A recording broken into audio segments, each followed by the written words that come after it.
pada jadi menteri, Ya. kepala badan setingkat menteri gitu. Jadi politisi. Tidak selama basis yang lagi. aktif itu tidak kontraproduktif. Karena tadi yang susah ini bukan yang mimpin, ya siap. Yang dipimpin ini kadang-kadang tadi. Tapi Pak Sisno nanti jadi presiden buruk begini, juga enggak? Karena begini, coba kita lihat Untuk maju di sih. pejabat utama Polri. Angkatan berapa itu rata-rata? Wakapolri 83. Kemudian Irwasum 82 ya. 82. Kemudian Kabid Propam 85. Kabar Reskrim 86. Dan itu kan juga harus dilihat. Karena jangan sampai nanti juga itu juga tantangan bagi Pak Tito kalau seandainya DPR menyetujui beliau untuk menjadi Kapolri, kan sentimen angkatan juga ada. Kan di Polda-Polda di tipe A ini juga sudah punya mimpi juga dong teman-temannya. Saya punya pertanyaan kepada Pak Sisno. Pak Sisno, memang angkatan itu satu hal, tetapi bukannya di polisi yang menjadi patokan adalah tokat komando. Jadi bukan soal angkatan begitu. Dan bukankah memang tidak mungkin setiap angkatan ada kapolrinya? Karena satu kapolri itu jabatannya bisa 3 tahun, 4 tahun tadi menyitir dari Bang Trimet, sehingga pasti ada angkatan yang memang akan terlewati begitu. Bahwasanya kemudian ini agak lebih panjang dibandingkan dengan biasa, ya karena memang ya luar biasa tadi. Artinya dari semua calon yang ada, barangkali ini yang dianggap akan bisa membawa perubahan paling cepat dan signifikan. Jadi tongkat komando bukan angkatan. Pak Kodari sebentar, Pak Sisno. Mungkin sebelum Pak Sisno, ini bukan soal angkatan sebenarnya, lebih pada masa tugas berapa lama. Nah, kalau dengan masa bakti yang masih panjang seperti ini, bagaimana dengan gerbong di bawahnya dan orang-orang yang memang secara generasi harusnya menempati posisi itu. Sebelum ditambahkan Pak Sisno. Tongkat komando dulu nih. Betul, kalau di TNI Polri itu pangkat dan jabatan itu yang menentukan pertama hierarki itu adalah karena pangkat, kedua karena jabatan. Jadi kalau pangkatnya bintang 4, jabatannya tertinggi Kapolri, pasti di bawah itu harus memang sepatuh dan taat, loyal gitu loh. Cuman secara formal, secara kepangkatan, secara moral itu yang perlu ada kompensasi yang kata tadi Indi bilang tadi PKU gitu. PKU begitu? Kompensasi kata kuncinya kompensasi. Itu tadi ada kompensasinya.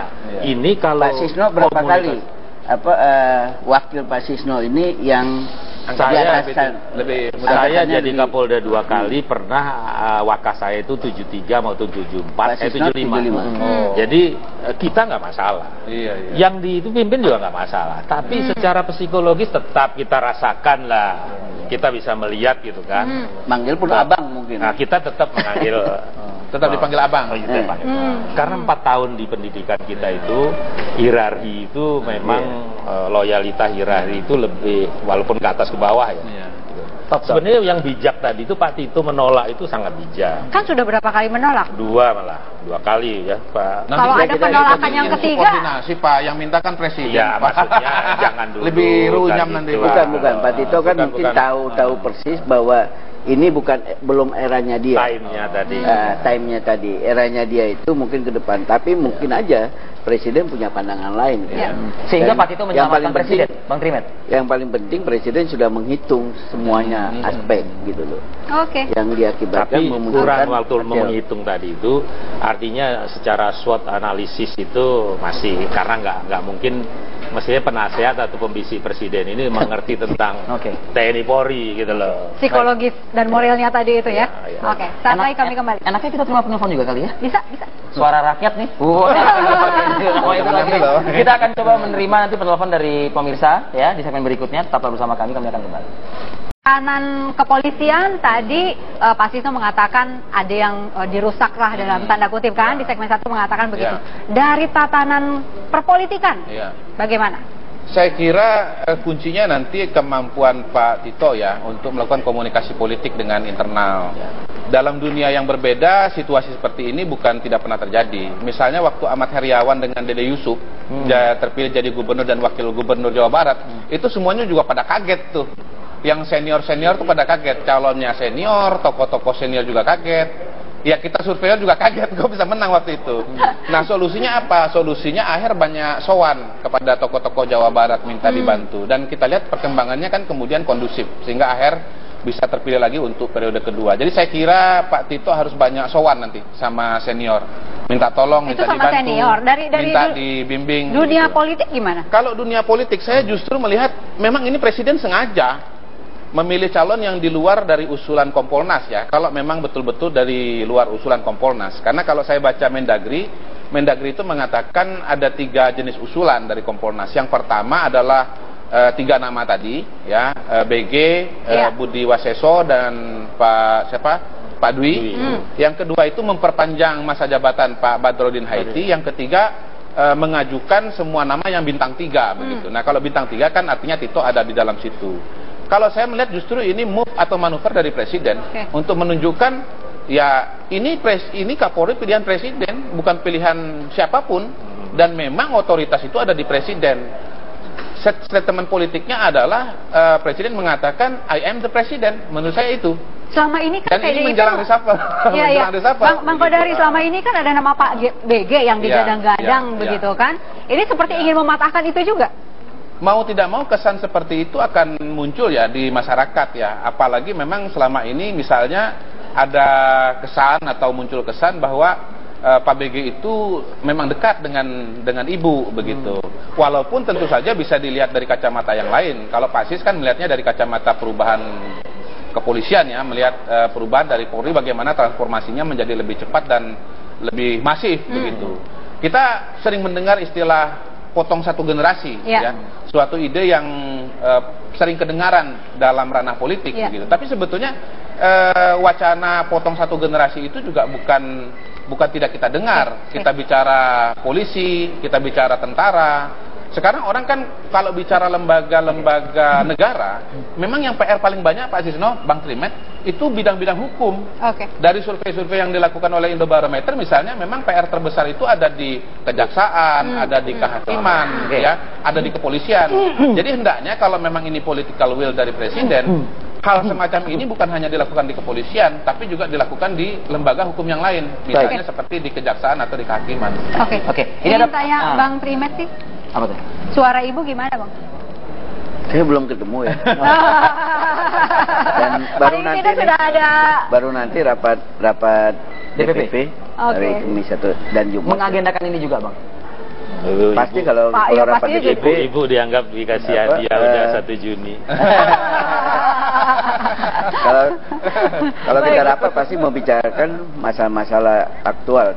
Apalagi ini menyangkut pemilihan Kapolri dan apalagi yang kita sudah jadwalkan rencana minggu depan dilakukan fit and proper, pastilah ini bagian yang dibicarakan. Ini ada suara rakyat.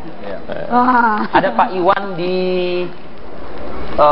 Probolinggo dan juga Pemalang ya, dan juga Pak Iman di Riau. Saya ingin ke Pak Iwan terlebih dahulu di Pemalang. Selamat pagi Pak Iwan. Selamat pagi, assalamualaikum. Waalaikumsalam. Singkat Pak, setuju? Ya, mohon maaf, pertama itu Polri itu aparatur negara atau aparatur pemerintahan ya? Aparatur? Gimana Pak? Bisa diulang? Negara atau aparatur negara atau aparatur pemerintahan? Aparatur negara. Oh, Kapolri itu aparatur negara atau aparatur pemerintahan gitu? Kalau aparatur negara, pemilihan Kapolrinya harus melibatkan masyarakat seluruh rakyat Indonesia. Oh, oke. Kalau aparatur pemerintahan boleh lah yang menunjuk langsung presiden, tapi jangan memakai uang rakyat dalam operasional ataupun dalam gajinya gitu loh. Kalau aparatur pemerintahan, kalau aparatur negara harus melibatkan masyarakat gitu loh. Artinya nama Tito Karnavian Bapak setuju tidak setuju Pak? Kalau saya sih terserah gitu loh. Polri-nya itu yang penting yang terbaik dari ini gitu. Baik. Kalau itu dunia masyarakat itu kurang tahu gitu loh. Nah, sistem jenjang di kepolisian masyarakat itu kurang tahu gitu. Baik Pak Iwan di Pemalang. Terima kasih. Satu lagi ada Pak Iman di Riau. Pak Iman, selamat pagi Pak. Selamat pagi Bang Haryadi. Ya, silakan Pak, singkat saja. Kami bangga dengan Kapolri sekarang ini, tentunya apa pilihan Bapak Presiden Joko Widodo ini. Calon Kapolri Pak maksudnya Pak. Polisi memang sangat menyentuh sekali dengan masyarakat. Oke. Masih calon loh Pak, masih calon. Tidak masih calon, tapi harapan kami memang ini nanti terpilih oleh DPR. Baik. Ini memang bangga sekali dengan Bapak Tito Karnavian ini. Trimedia Panjaitan ini. Suara Pekanbaru Riau ini. Mewakili Sumatera ya. Kota kelahiran Tito Karnavian juga begitu kan. Terima kasih Pak Iman. Tadi itu yang perlu digarisbawahi tadi aparat pemerintah atau aparat negara. Namanya Kepolisian Negara Republik Indonesia. Dia aparat negara. Negara itu paling tidak kan unsurnya 4. Dia aparatnya rakyat, aparatnya pemerintahan, aparatnya kedaulatan, dan aparatnya wilayah. Jadi itu kita aparat negara juga aparat negara pemerintah. Tapi tadi bukan tidak simultan. Jadi negara itu tadi ada rakyat, ada tanah air, ada pemerintahan, itu simultan itu. Dan kemudian dengan konsep negara hukum, ya tadi dibilang tadi tentang hukum dan keamanan itu signifikan, terbukti di Undang-Undang Dasar 45, Polri sebagai komponen inti keamanan dan rakyat menjadi komponen pendukung. Kemudian dalam negara hukum itu kalau kita rujuk di TAP MPR 3 tahun 2000 tentang sumber hukum dan tata urut peraturan perundang-undangan, itu merujuk TAP MPR S 2066, kemudian diperbarui dengan Undang-Undang 10 2005, terakhir di Undang-Undang 12 2011. Itu tadi sumber hukumnya sudah jelas Undang-Undang Dasar 45, tata urutnya dari Undang-Undang Dasar, kemudian TAP MPR. Di Undang-Undang 10 tadi sempat hilang TAP MPR. Jadi di situ itu yang tadi komponen inti tadi dan komponen pendukung, komponen inti polisi itu udah bukan main. Untuk Pak Tito ini bukan main. Di polisi itu komponen inti ada sekolah bintara, perwira, akabri, PT, dan seterusnya. Itu nggak diragukan. Nah, kemudian di komponen pendukung ini belum ada. Staf-staf menteri itu ya ada yang lulusan hukum, ekonomi dan sebagainya, tapi tidak ada yang lulusan sarjana keamanan. Itu perlu. Zaman Pak Tito mudah-mudahan karena dia perencana. Dia asisten perencanaan pernah. Ada suara dari timur dulu, Pak. Jarang calon Kapolri itu dari staf perencanaan. Ada suara dari timur. Ada dari Manokwari, Pak Yohanes. Pak Yosef ya. Selamat pagi Pak Yosef. Iya, selamat pagi Pak. Dengan Pak Yosef dari Manokwari Pak. Silakan singkat. Langsung Pak.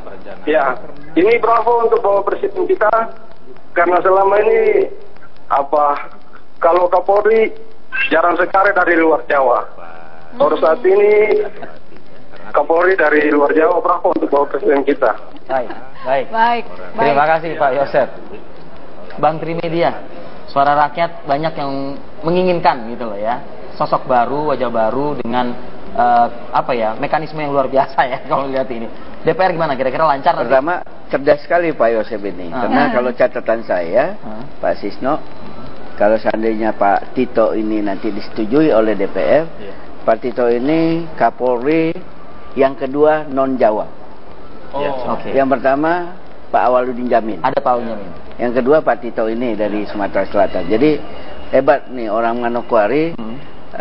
Datanya sama dengan data saya. Berarti dia riset juga sebelum dia telepon Metro TV. Nah yang kedua ke TV One Pak.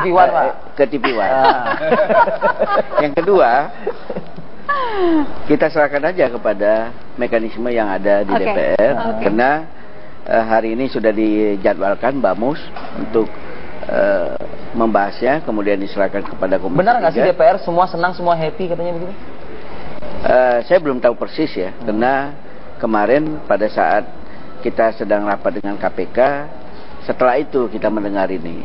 Tapi dari SMS ya, ada yang senang, mungkin ada juga yang kurang senang. DPR kan tidak mungkin senang semua. Pasti ada yang senang, ada yang kurang senang. Tapi apapun pilihan presiden ini kita hormati, dan kami juga harus cepatnya menyelesaikan ini. Karena satu hal yang kita harapkan dilakukan oleh presiden itu dilakukan tiadanya perpanjangan. Karena kalau sampai ada perpanjangan, regenerasi itu lebih stuck lagi dan lebih merusak tatanan lagi. Baik, Pak Sisno. Implementasi tadi itu wawasan kebangsaan dan wawasan Nusantara. Jadi Sabang Merauke berapa 350 suku berapa itu kita. Pak. Itu nggak mengenal itu memang di Polri, di TNI karena kita pemersatu ya. Jadi itu kemudian yang tadi kita harapkan benar Kalau di polisi, TNI itu, di Akabri itu bobot penilaiannya itu mental, fisik, intelek.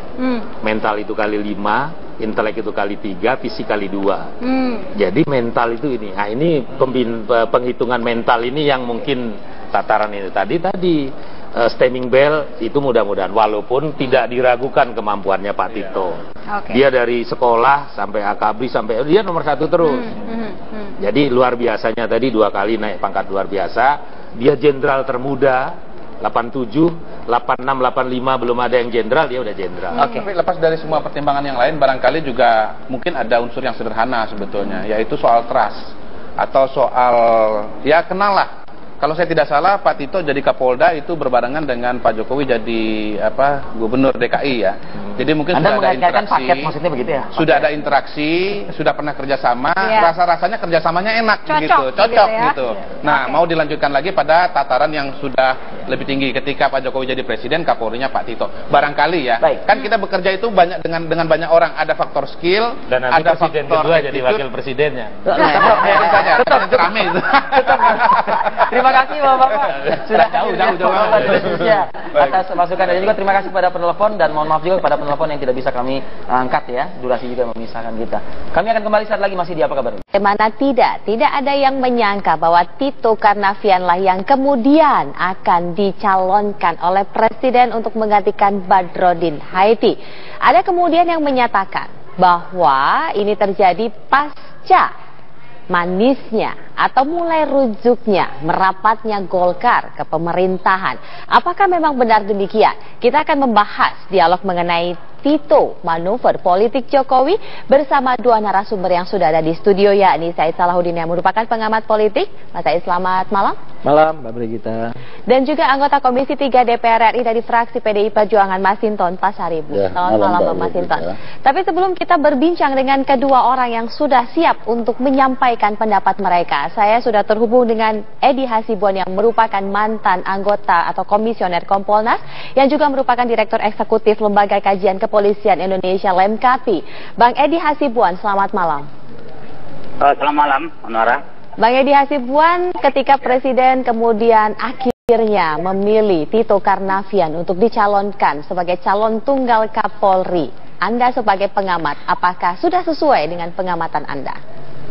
Saya kira yang pertama adalah kita harus memberikan apresiasi terhadap Bapak Presiden ya, yang sudah memberikan kepercayaan kepada Bapak Tito Karnavian. Ya, apalagi kita tahu sendiri Bapak Tito Karnavian ini adalah seorang Patipori yang muda, tetapi memiliki kemampuan yang luar biasa ya. Dia memiliki banyak prestasi, kemudian juga sangat brilian, sangat smart ya.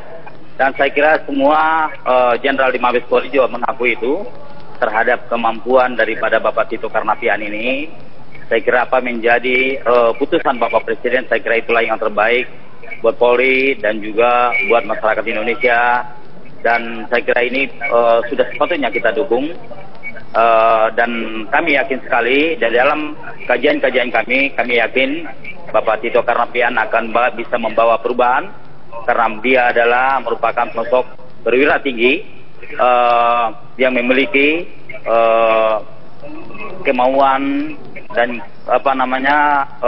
keinginan agar Polri bisa lebih baik pada masa yang datang ya. Kita sepakat dengan prestasi seorang Tito Karnavian, tetapi yang menarik adalah mengenai usianya yang terbilang muda dan juga senioritas yang jika dikatakan ini Tito melangkahi 2 angkatan di atasnya. Menurut Anda, apakah ini tidak kemudian dapat dalam tanda petik menjadi masalah? Saya kira kalau kita lihat ya, memang betul beliau adalah angkatan termuda dari ada 6 atau 7 Patipori yang diajukan menjadi calon Kapolri. Saya kira beliau adalah memang yang termuda dari semuanya. Tetapi kita harus ingat juga ini adalah kewenangan Bapak Presiden. Saya kira Bapak Presiden sudah mempertimbangkan dan memiliki alasan-alasan tertentu kenapa harus Bapak Tito Karnavian. Dan kita tentunya harus sependapat bahwasanya saat ini Bapak Tito lah yang terbaik untuk di kepolisian. Maka Bapak Presiden memberikan kepercayaan terhadap Bapak Tito Karnavian. Dan sepengetahuan kami dan catatan kami adalah Bapak Tito Karnavian di dalam melaksanakan tugasnya adalah seorang Patipori yang memang sangat santun ya, kemudian dia juga sangat bisa menempatkan diri sebagai yang junior. Dan dalam catatan kami dan banyak kami kebetulan bergaul bersahabat dengan Tito Karnavian ini sampai hampir 25 tahun ya. Dan kami tahu betul bagaimana sosok jenderal yang bersangkutan, bahwasanya dia sangat santun, sangat sopan, kemudian juga termasuk pada senior ya. Saya kira kami sangat yakin betul apa yang menjadi putusan Bapak Presiden, dan kami yakin beliau akan bisa menempatkan diri termasuk kepada junior dan juga kepada senior, karena memang itu adalah salah satu kelebihan beliau. Salah satu kelebihannya adalah melakukan komunikasi dengan baik dengan siapapun juga, termasuk kepada senior dan juga kepada juniornya. Bang Edi, yang kemudian menjadi pertanyaan, mengapa ketika di masa kepemimpinan Komisioner Jilid 3 Kompolnas ini justru nama Tito tidak muncul? Ya, saya kira memang seperti tadi saya baca tadi ada pernyataan Bapak Kapolri. Bapak Kapolri menyampaikan bahwasanya memang Pak Tito tidak diajukan karena pada saat itu memang Pak Tito menginginkan pengen lebih mendalami soal terorisme ya. Bahkan sempat juga beliau menolak untuk dicalonkan menjadi Kapolri kepada Presiden. Tapi karena ini adalah perintah, kemudian juga tidak diajukan di dalam salah satu calon Kapolri, maka tetapi ini adalah kewenangan Bapak Presiden, ini adalah keinginan Bapak Presiden, karena Bapak Presiden merasa percaya dan yakin terhadap Bapak Tito Karnavian, maka walaupun misalnya tidak masuk di dalam usulan Komisi Kepolisian Nasional, tetapi sekali lagi adalah ini merupakan diskresi seperti yang disampaikan oleh Pak Seskap, bahwa ini adalah satu diskresi yang dimiliki oleh Bapak Presiden, walaupun tidak disampaikan melalui usulan menjadi calon Kapolri, tetapi beliau Bapak Presiden bisa mengambil nama yang lain, dan ternyata memang inilah namanya yang diinginkan oleh Bapak Presiden. Ternyata Bapak Tito Karnavian lah yang diajukan ke DPR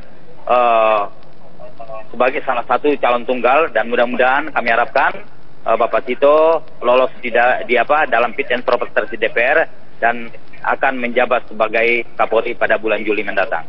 Baik, Edi Hasibuan, terima kasih Direktur Eksekutif Lemkapi yang sudah bergabung untuk menyampaikan bagaimana kemudian track record seorang Tito Karnavian semasa Edi Hasibuan masih menjadi Komisioner Kompolnas. Fit and proper test ini tadi sudah disinggung Mas Masinton, tentunya harus bisa menjelaskan kemudian fit and proper test ini akan dilaksanakan Komisi 3. Jadi kalau tadi surat Presiden baru masuk, tentu besok mekanismenya itu akan dibahas di Bamus.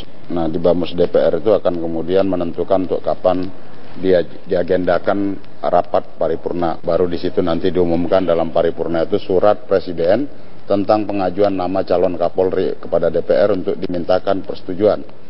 Nah, dari paripurna itu akan kembali ke Bamus, dan kemudian Bamus menyerahkan kepada Komisi 3 DPR RI, komisi yang bidangin hukum, untuk melakukan pembahasan. Nah, dan melakukan uji kelayakan itu. Nah, tentu besok itu kami menunggu Bamus dan paripurna kapan supaya diagendakan. Nah, kemungkinan itu ya kemungkinan baru minggu depan paling baru bisa diagendakan fit and proper test, itu pun kalau dia prosesnya berlangsung cepat gitu ya. Nah, tentu tergantung dari proses badan musyawarah di DPR antar praksi besok kapan diagendakan sidang paripurna. Biasanya prosesnya sampai berapa lama setelah fit and proper test itu dilaksanakan keputusannya? Keputusan hasil paripurna itu tentu nanti diagendakan oleh Bamus, ya tergantung dari pembicaraan antar praksi. Karena di DPR itu ada 10 praksi, tentu 10 praksi itu bisa aja nanti pandangannya berbeda-beda, kemudian kapan baru akan diajukan diagendakan untuk diadakan fit and proper test itu. Baik. Nah, setelah diadakan fit and proper test baru kemudian nanti kembali ke paripurna untuk dimintakan persetujuan atau penolakan. Tergantung fraksi-fraksi. Mas saya sendiri melihat bagaimana kemudian petanya. Iya, sebagian saya lihat juga agak terkejut gitu ketika yang dimunculkan Pak Tito. Mungkin bagi sebagian orang menganggap ya menjadi hak Pak Presiden dong, kan undang-undang sudah memberikan kewenangan kepada Presiden untuk mengusulkan calon kepada DPR gitu ya, untuk DPR memberikan persetujuan. Oleh karena itu sebagian orang itu menganggap bahwa sudah benar prosesnya. Nah, saya mau lihat pada soal proses ini sebetulnya masih ada yang belum sungguh-sungguh clear gitu terkait dengan ketentuan dalam Undang-Undang Kepolisian yang mengatur bagaimana mekanisme untuk pengusulan calon Kapolri itu. Pada satu hal betul, memang itu hak Presiden untuk mengusung nama, berapa nama pun suka-suka Presiden itu masuk ke DPR. Tetapi ketika yang diusung oleh Presiden itu kriterianya harus ikut apa yang disebut oleh undang-undang.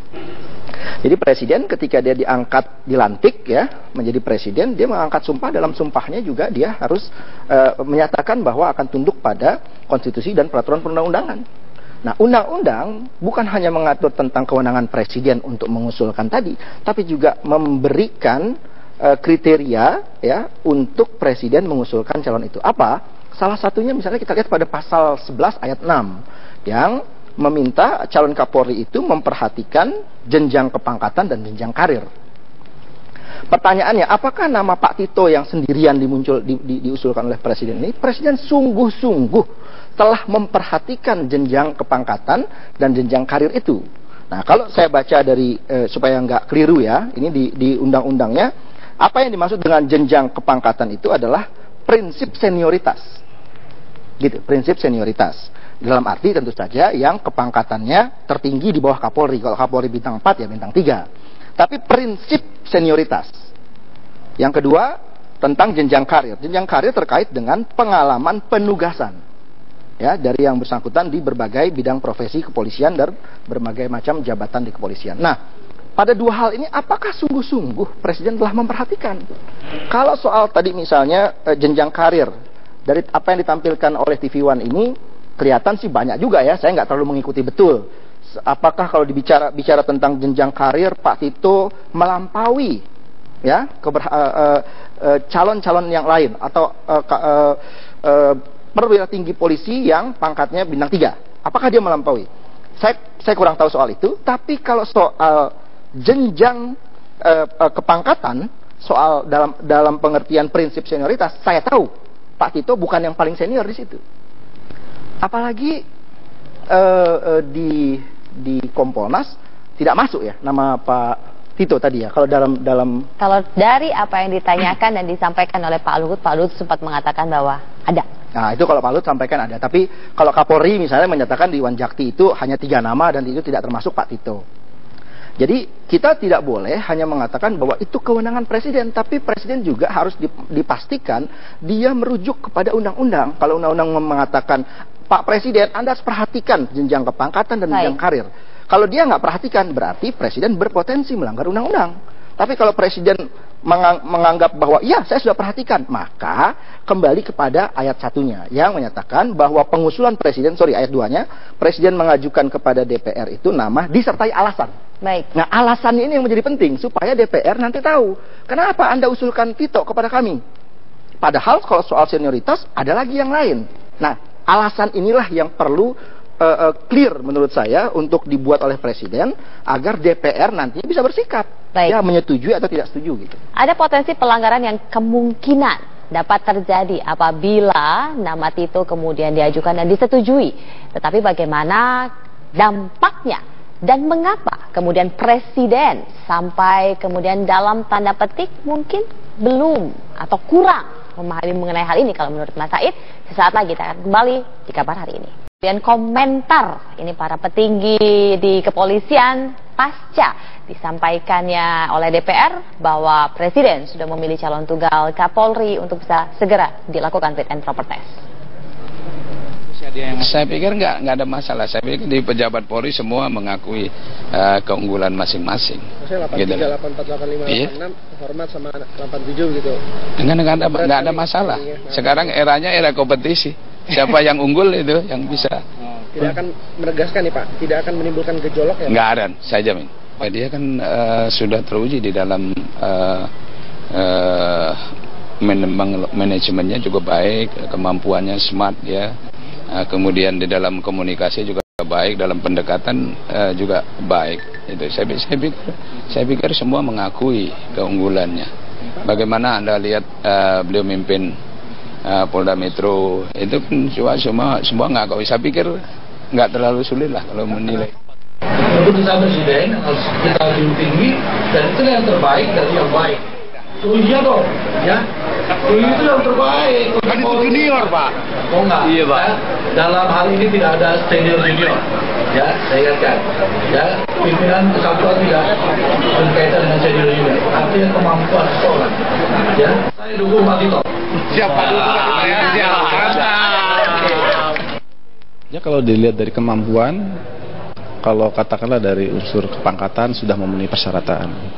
Kemampuan juga Pak Tito memiliki pengalaman yang sangat banyak, luar biasa juga pengalamannya, dan tentunya beliau juga figur perwira tinggi muda ya, termasuk yang termuda ya untuk menduduki jabatan strategis saat ini.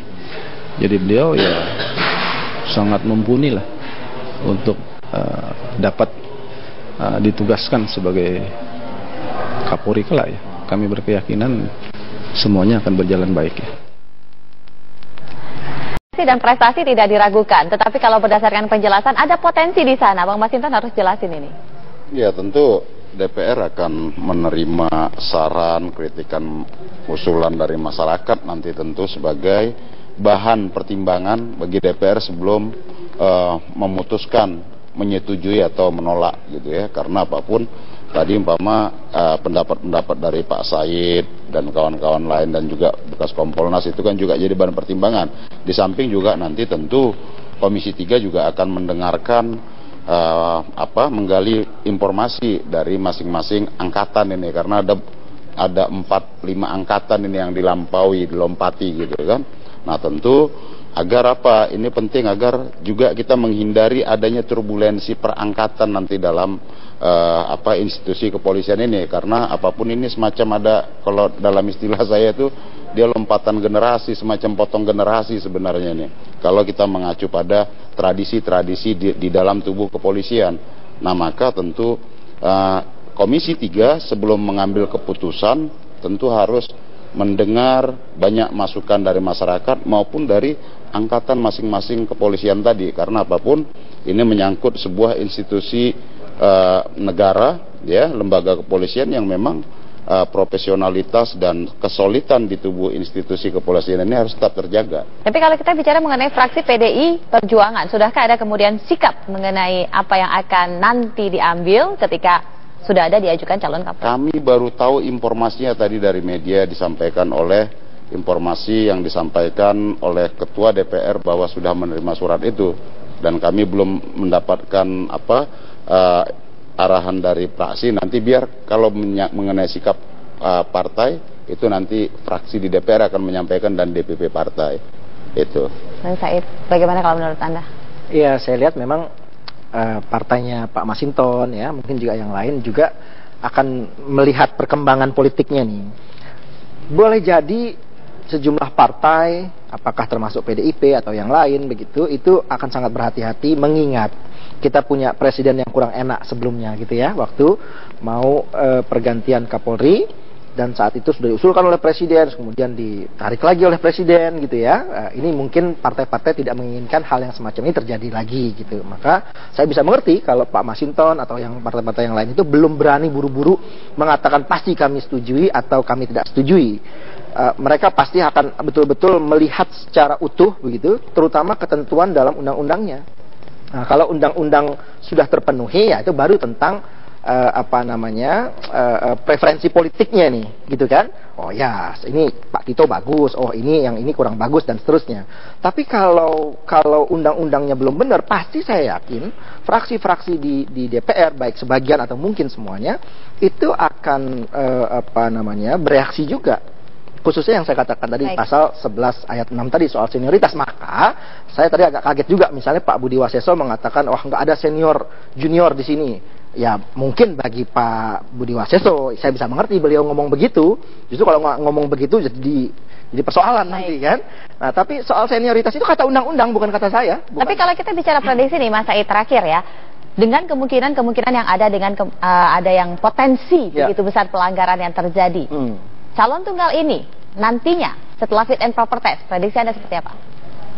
Dugaan saya ini akan mulus dengan catatan Presiden dalam pengusulan itu kan juga disertai dengan alasan. Alasan kenapa Pak Tito? Kalau alasannya itu bisa diterima oleh DPR, oleh Pak Masinton dan teman-teman, saya yakin akan mulus. Tetapi akan menjadi persoalan kalau alasan yang diajukan itu tidak dianggap cukup oleh DPR sebagai alasan kenapa Pak Tito harus kami setujui. Nah, itu boleh jadi juga kita akan muncul gejolak baru nih dalam persoalan pemilihan calon Kapolri gitu ya. Kalau saya sih nggak penting mau Pak Tito mau siapapun, pasti kalau bintang 3 bagus lah. Pasti bagus. Bahwa kemudian punya background yang sedikit bermasalah ini dan sebagainya, ya tentu nggak ada yang sempurna. Tapi intinya saya mengatakan semua regenerasi di kepolisian pasti bagus. Saya nggak persoalkan Pak Tito secara personal, saya menyoal tentang ketentuan undang-undang harus diperhatikan jenjang kepangkatan dan jenjang karir. Itu nggak boleh diabaikan. Baik, tentunya kita akan menunggu bagaimana kemudian sikap dari fraksi-fraksi, terutama PDI Perjuangan yang sebelumnya ini sempat mengusung Pak BG, yang kemudian kemarin masuk lagi dalam bursa. Bagaimana kemudian progresnya seperti apa? Terima kasih Bang Masinton, terima kasih Bang Said. Sangat singkat sekali perbincangan kita mengenai Tito, manuver Jokowi. Dan kita nantikan saja bagaimana kemudian kelanjutan fit and proper test sambil kita menunggu siapa Kapolri baru kita. Sesaat lagi kabar hadir akan kembali bersama Stefani Susanto. Terima kasih.